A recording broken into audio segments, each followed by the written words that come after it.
माधुरी सावरकर अपनी जेब से पैसे नहीं देने वाली है।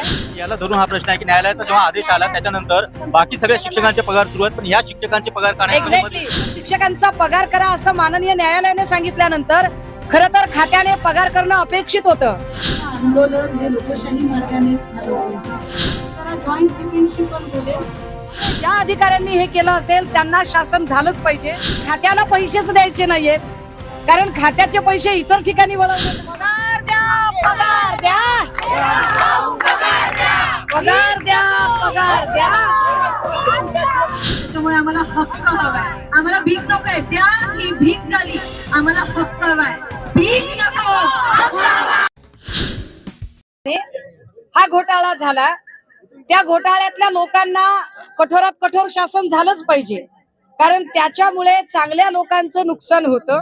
त्यामुळे ज्या अधिकाऱ्यांनी हे केलं असेल त्यांना शासन झालंच पाहिजे आणि त्याच्यासाठी आपण सुद्धा आग्रही असलं पाहिजे।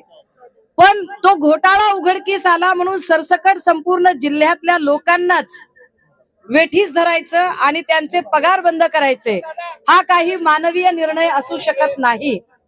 त्यामुळे हा निर्णय आपण अमान्य करतो। आपण माननीय न्यायालयाकडे गेलो, माननीय न्यायालयाने सुद्धा आपल्यासारखा निर्णय दिला आणि माननीय न्यायालयाने सांगितलं की होय, आम्हाला तुमचं म्हणणं पटलेलं आहे आणि शिक्षकांचं पेमेंट करा। आता शिक्षकांचा पगार करा असं माननीय न्यायालयाने सांगितल्यानंतर खरं तर खात्याने पगार करणं अपेक्षित होतं, पण खात्याला पैसेच द्यायचे नाहीयेत, कारण खात्याचे पैसे इतर ठिकाणी वळवले जात आहेत। भारती असेल, सारथी असेल, महाज्योती असेल, कितीतरी अशी खाती आहेत की ज्यांचे पैसे कुठे वळवले जात आहेत ते कळत नाहीये आणि त्यामुळे अनेक शिक्षकांचं नुकसान होतंय। रात्री मला काही महिला शिक्षकांचे फोन आले होते, ज्यांच्यामध्ये कुणाचं तरी बाळ 5 महिन्याचं आहे, ताई तुमचं बाळ म्हणजे कुणाचा अपघात झालाय, कुणाची शुगर 500च्या वर आहे आणि अशा पद्धतीने जर गरोदर माता महिला, अशा पद्धतीने नवजात अर्भकाची आई असणारी शिक्षिका, त्यांना जर या देशामध्ये, या राज्यामध्ये, मला वाटतंय कॅमेरे माझ्याकडे असण्यापेक्षा या माय माऊलीकडे असले पाहिजेत। हिचं 5 महिन्याचं बाळ घेऊन तिकडे ते बघा, ते बाळ किती छोटं आहे आणि ती आई इथे रात्रीच्या एवढ्या कडाक्याच्या थंडीमध्ये इथे उपोषणाला बसलेली आहे। इकडे या माऊलीचा ऍक्सिडेंट झाला, तिची शुगर वाढली, तिचं बीपी वाढून गेलं। ह्या सगळ्या लोकांचे जर प्रश्न बघितले आणि ही माणसं कडाक्याच्या थंडीत आहेत, अधिवेशनाच्या नावाखाली अतिशय उबदार कपडे आणि फॅन्सी स्टाईल करणाऱ्या मंत्र्यांनी कृपया हे प्रश्न समजून घेणं गरजेचं आहे आणि त्यामुळे आज मी या आंदोलनाला भेट द्यायला आलेली आहे। माझं संबंधित खात्यातल्या काही लोकांशी बोलणं झालं, त्यांनी यावर तोडगा काढतो असं म्हटलं, मात्र अजूनही आपल्याकडे लेखी असं काहीही मिळालेलं नाही। पण आज आंदोलनाचा जो आपला दिवस आहे, यात महत्वाचं कदाचित आज अधिवेशन वाइंड अप होईल। त्यामुळे आपली पुढची आंदोलनाची दिशा काय असेल तेही आपल्याला ठरवावं लागेल।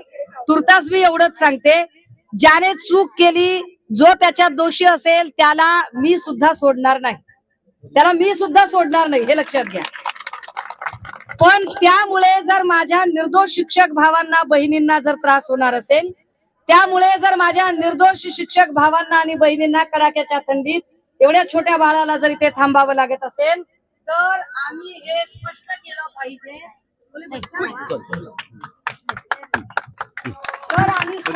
पाहिजे की आम्ही सरकारच्या या तुगलकशाहीच्या विरोधात आहोत। इतक्या छोट्या बाळाला आंदोलनामध्ये जर कडाक्याच्या थंडीत थांबावं लागत असेल तर या सरकारचा नाकर्तेपणा, या सरकारचं हे अपयश आहे।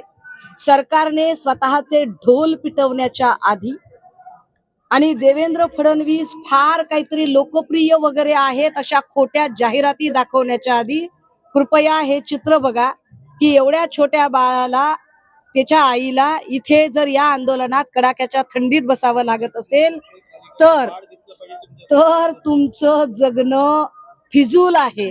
सरकार म्हणून तुमचं खुर्चीवर बसणं फिजूल आहे आणि तुम्हाला अधिकार नाही। त्यामुळे तायांनो, अजिबात रडायचं नाही, डोळ्यातनं पाणी काढायचं नाही। तुमची बहीण तुमच्या सोबत आहे, आणि ताकदीने आहे. बसूया आपण जरा दोन हे किती वाईट आहे की असणाऱ्या गर्भवती शिक्षकांचे जे गर्भपात झाले, या सगळ्या आत्मक्लेशामुळे त्यांचे गर्भपात होणं, त्यांचं बाळ आजारी पडणं, त्यांचं शुगर वाढणं, आणि यावर जर सरकार लक्ष देत नसेल आणि वेगवेगळ्या ठिकाणी फक्त सरकारच्या नुसत्या याची स्टायलिश एंट्री आणि त्याने घातलेला कोट आणि तिने घातलेली सिल्कची साडी यावर जर चर्चा होत असेल तर तुमचं अधिवेशन हे गोरगरिबांच्यासाठी आणि गरजूंच्यासाठी नाही, तुमचं अधिवेशन हे तुंबडी भरणाऱ्या लोकांच्यासाठी आहे. आणि अशा सरकारचं मग आम्ही काय करायचं? त्यामुळे निश्चितपणे मी तुमच्या सगळ्यांच्या सोबत आहे. मला वाटतंय की या बाळाकडे बघून तरी सरकारला थोडाफार पाझर फुटेल.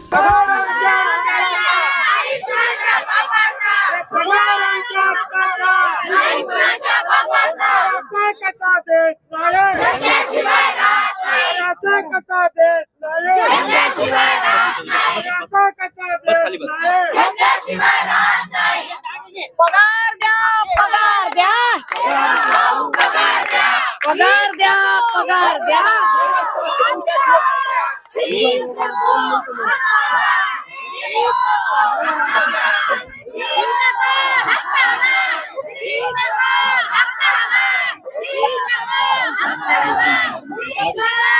मॅडम होतो हा.